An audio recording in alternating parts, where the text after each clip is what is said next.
มื่อนี้มาพอกับช่องบดอนชาแนลอีกเลยเด้อมื่อนี้ก็เป็นมื้อวันอาทิตย์เนาะหัวหยุ่งหัวย้องนี่หน่อยหนึ่งพี่น้องเพราะว่าบดอนบ่มีออเดอร์แล้วมื่อนี้แต่ว่ามาฮอดโรงงานเลยพี่น้องเพราะว่าสิไปเทียนรถเนาะที่แบบเพิ่นหาเนาะว่ารถโรงงานนี่แหละเพิ่นไปแล้วบัดนี้แหละรถเพิ่นเสียกลางทางเนาะเพิ่นไปต่อบ่ได้เนาะบดอนก็เลยหาบดอนว่าไปเทียนรถให้แน่ก็เลยจัดไปนะมื้อนี้ก็สิพาไปเทียนรถให้เพิ่นเนาะแล้วก็อ้ายน้ำโชคคือเก่าไปเบิ่งกันเลยพี่น้องมาฮอดหม่องแล้วเนาะ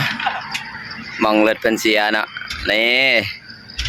มาฮอดกินข้าวกินน้ำหน่อยหนึ่งเนาะกรรมกรเฮาก็ลุยเลยเนาะทีมงานเนาะก็พี่น้อง25 ตันพี่น้องรถคันนี้แม่นเสียกลางทางเนาะบ่ถึงจุดหมายเนาะไปฮอดบ่ถึงจุดหมายมันก็เลยหาให้บ่ดอนมาเทียนปูนให้เนาะให้บ่ดอนไปส่งต่อเนาะตอนนี้นี่เด้อพี่น้องดีเลยพี่น้องเสียขางวัดเฮิร์นมีขอข่าววัดกินเอา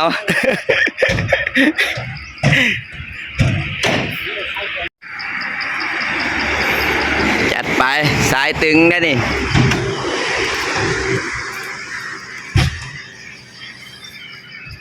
สายตึงโหแก้เสือใช่เลยใช่ไหมมันบ่มีแก้เสือเลยบ่มีแห้งแบกลมบ่ผ่าน ลมบ่ผ่านเลยเหรอเดี๋ยวคือไปถ่ายเรื่องรถให้เบิ่งเนาะจัดไปพี่น้องเมื่อวันอาทิตย์ก็บ่ได้อยู่เนาะก่อน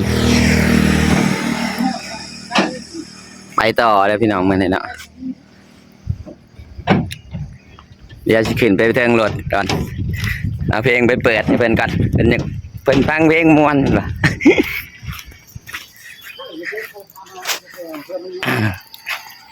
ที่เขาอะไรคนนี้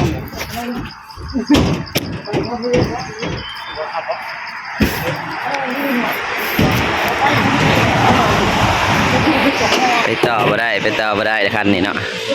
ตัวจริงนะไปเห็นอาชีพแท้มาแล้วแม่นบ่อยากว่าจะที่มวยให้ออกอ่ะเด้หุ่นไม่ได้ขึ้นมวยเขาบ่อยมาไปตายหรอกแต่บ่คักปานใดแม่นมวยมักแบกก่อนบ่มักแบกมักยกเนาะแม่นเลยจากหน้าพ่อบ่ได้ที่บ่ได้ดอกเบิดโรงงานบ่มีไผกล้ามาเนาะเทียนปูนนี่เห็นบ่ยังเนาะเบิดโรงงานไผก็บ่กล้ามาเทียนปูนนี่เนาะว่าเทียนปูนนี่ซื้อบักแก้เสือได้เป็นมาถามเทียนปูนนี่บอกซื้อบักแก้เสือกันบ่บักแก้เสือบอกแก้เสือที่บ่ย่างซื้อนะสิกันแก้ช่วงย่างเห็นอยู่เมื่อวานนี่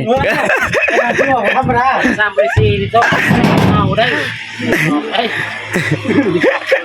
ว่านี่แก้6 โมงนะตอนนี้6 โมงเท่าไรแล้ววะ6 โมงแรงครับตอนนี้เนาะพอดี7 โมงพอดีละ6 โมงแรง7 โมงแรงแล้วบรรยากาศดีๆเลยมื้อนี้แต่เว้นกำลังออก มาตั้งแต่5 โมงเนาะมาฮอดหม่องนี่ก็หม่องรถเพิ่นเสียนี่จักโมงวะ6 โมงเนาะ6 โมงหน่อยๆนี่แหละก็เลยมานั่งกินข้าวกินหยังกันแล้วก็ต่อเบียกต่องานเลยเนาะ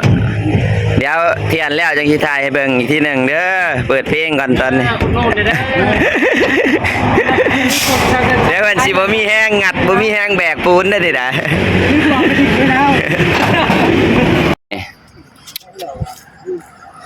ได้ครึ่งหนึ่งเหลือประมาณ6 ตันตอนนี้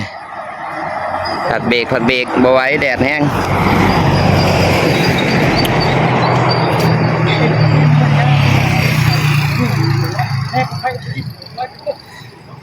เดี๋ยวทำนี่แหละพี่น้องผักเบรกแต่เมื่อก่อนเขาก็คน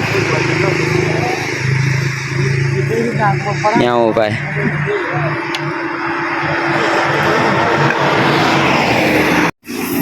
จะมาฮอดหานพี่น้องวางเทียนปูนไปอยู่ตั้งแต่6 โมง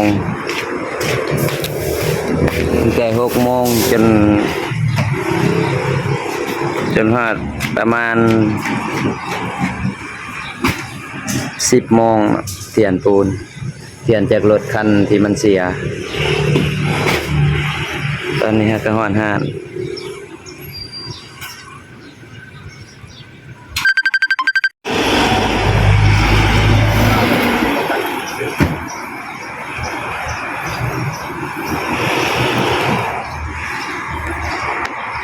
สหตันนะกับคนลงได้สองตันในตอนนี้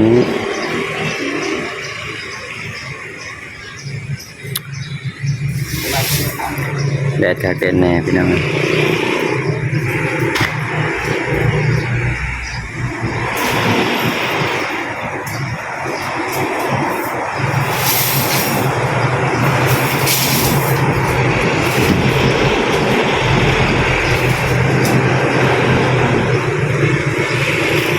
คนสิตกนั่นแหละ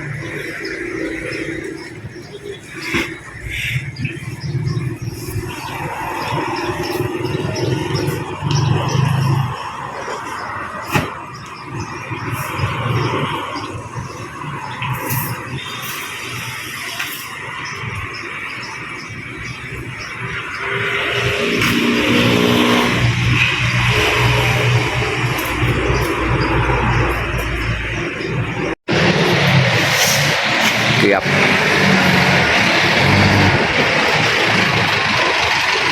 ือบ3 ชั่วโมงเหมื่อยเลย แดดร้อนแห้งจำก่อนบ่ไหวเนาะพักแล้วพักอีกอยู่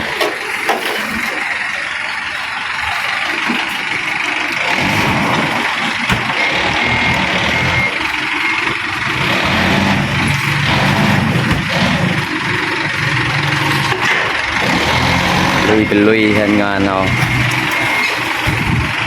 เดี๋ยวอยู่สอบบัด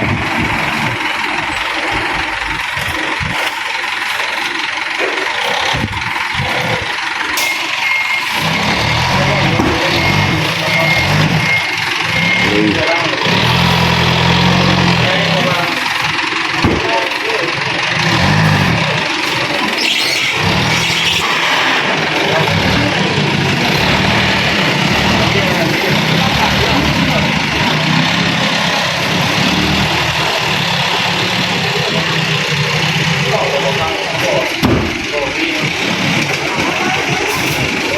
ไปก่อนมัดไปมัดสายกับพี่น้องสายสเตย์ก่อน